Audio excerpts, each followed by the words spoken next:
Le présent tutoriel va vous montrer comment faire un test de Kolmogorov-Smirnov, ouf, pas facile à dire, mais avec Excel.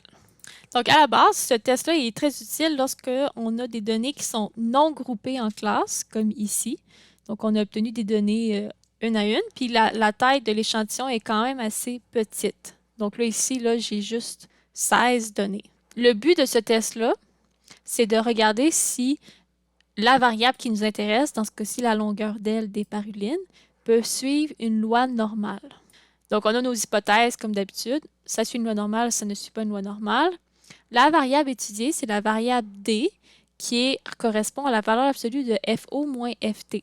FO, ça correspond aux fréquences relatives cumulées en décimale. Et FT, ça correspond aux fréquences relatives cumulées aussi, mais théoriques, les fréquences théoriques. Donc, FO, c'est ce qu'on obtient dans l'échantillon, alors que FT, c'est en utilisant une table de loi normale, qu'est-ce que ça donne? Bon, la règle de décision, c'est toujours le même principe. On va utiliser la table de Kolmogorov-Smirnov, trouver la valeur critique, et on rejette HO si notre différence est plus grande que la valeur critique. Donc, le D, c'est la différence maximale qu'on va réussir à établir entre le théorique et l'observé. Les calculs à la main sont très, très longs. C'est pour ça que cette section-ci, on l'a fait sur Excel. Donc, dans l'échantillon qu'on a recueilli, on a 16 données. Donc, ici, il était en ordre décroissant. On fait juste les remettre en ordre croissant et on regarde combien il y a de données pour chaque. Donc, par exemple, là, 55, on le retrouve juste une fois. Mais par contre, 72, on l'a deux fois, ici et ici. Donc, on fait juste le dénombrement. Donc, ici, on a nos fréquences observées. Donc, on remarque bien que quand on va chercher le total, on arrive à 16. Normal, on a 16 données. Les fréquences relatives, on a déjà vu ça en classe. Donc, les fréquences relatives, c'est normalement, on les met en pourcentage, mais ici, on va les laisser en décimale. Mais l'idée, c'est de faire 1 divisé par 16 fois 100.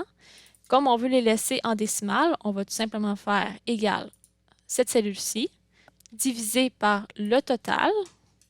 Le total, on utilise toujours cette cellule-ci, donc on va tout simplement rajouter des dollars. Et à la place de faire fois 100, on va le laisser comme ça pour l'avoir en décimale. Pour aller plus vite, on peut utiliser la poignée de recopie et Excel va nous trouver les fréquences relatives en nombre décimal pour chacun. Les fréquences relatives cumulées, ça va correspondre au grand FO qu'on retrouve ici, dans la variable.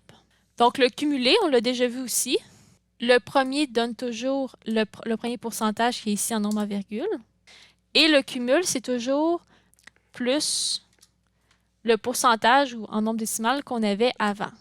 Et là, cette formule-ci, on peut tout simplement la recopier. C'est normal qu'on arrive à 1. 1, ça correspond à 100%.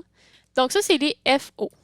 Dans la formule, on va avoir besoin des FT également pour calculer la différence FO moins FT. Les fréquences théoriques, c'est en lien avec la loi normale, parce qu'on se rappelle que l'objectif du test de Kolmogorov-Smirnov, c'est de regarder si ça suit une loi normale. Donc, une loi normale, on va aller chercher les fréquences théoriques en lien avec la table de loi normale. Donc, pour utiliser la table de loi normale, on doit aller chercher les codes Z. Donc, cette partie-ci, les codes Z, on le sait la formule, valeur moins moyenne sur écart type. Bien là, on n'a pas la valeur, puis on n'a pas la moyenne et on n'a pas l'écart type. Donc, il faut aller le chercher. Pour la moyenne, on demande à Excel de calculer la moyenne de nos données. On clique sur Enter, on arrive à 71, ce qui est exactement ce qu'on avait obtenu de façon manuscrite. Ensuite, pour l'écart type, même principe, écart type. On prend standard parce que c'est un échantillon et on dit à Excel de calculer l'écart type de nos données. Et on arrive à 6,68 qui correspond à ce qu'on avait obtenu à la main également. Donc là, on a tout ce qu'il faut pour aller calculer la code Z. Donc la code Z, c'est une formule Excel qu'on crée. Valeur moins moyenne sur écart type. Donc la valeur, c'est la valeur de l'échantillon de notre donnée. Valeur, 20,55, moins moyenne. On met des parenthèses et on divise par l'écart type. Comme ça va être la même formule qu'on va vouloir recopier tout le temps, La seule chose qui change, c'est la valeur. La moyenne et l'écart type sont toujours pareils. Donc, on va tout simplement mettre des symboles de dollars pour pouvoir être capable de recopier notre formule. On peut recopier la formule jusqu'en bas. On constate qu'on arrive aux mêmes valeurs de code Z.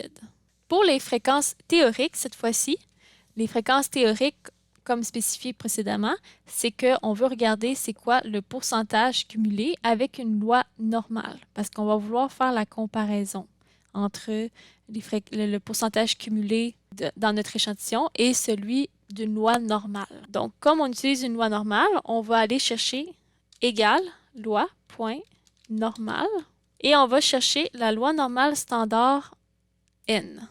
La loi normale standard N va vous donner le pourcentage cumulé, d'où le cumulatif. Donc, on doit simplement mettre la cote Z. Donc, on va cliquer sur la cellule de la cote Z. On met un point virgule. Et ensuite, un choix apparaît. On fait tout simplement écrire vrai. On sélectionne vrai. 0,0083 correspond à peu près à ce qu'on avait dans les notes de cours avec la table de loi normale. Donc, il faut préciser que dans la table de loi normale, en annexe, c'est toujours une approximation, là. Excel, lui, il y a vraiment toutes les décimales possibles. Comme c'est toujours la même formule, on va tout simplement la recopier.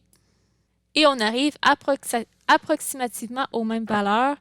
La dernière section, c'est de tout simplement aller chercher la différence. Donc, la différence, c'est la différence entre les FO et les FT, donc les rouges et les bleus. Et comme les différences peuvent être négatives, nous, on les veut positives. C'est pour ça qu'on va mettre ABS, qui signifie valeur absolue. Donc, on va faire FO moins FT, FO moins FT. On ferme la parenthèse. On clique sur Enter. Et Excel, on peut tout simplement utiliser la poignée de recopie pour aller chercher toutes les différences en valeur absolue. Et voilà, on a la différence. Donc, le tableau, qui est la partie longue à faire de façon manuscrite, donc ce tableau-ci, on le fait très rapidement avec Excel. Et ensuite, le reste du test se fait très bien. Donc, on va chercher la valeur maximum.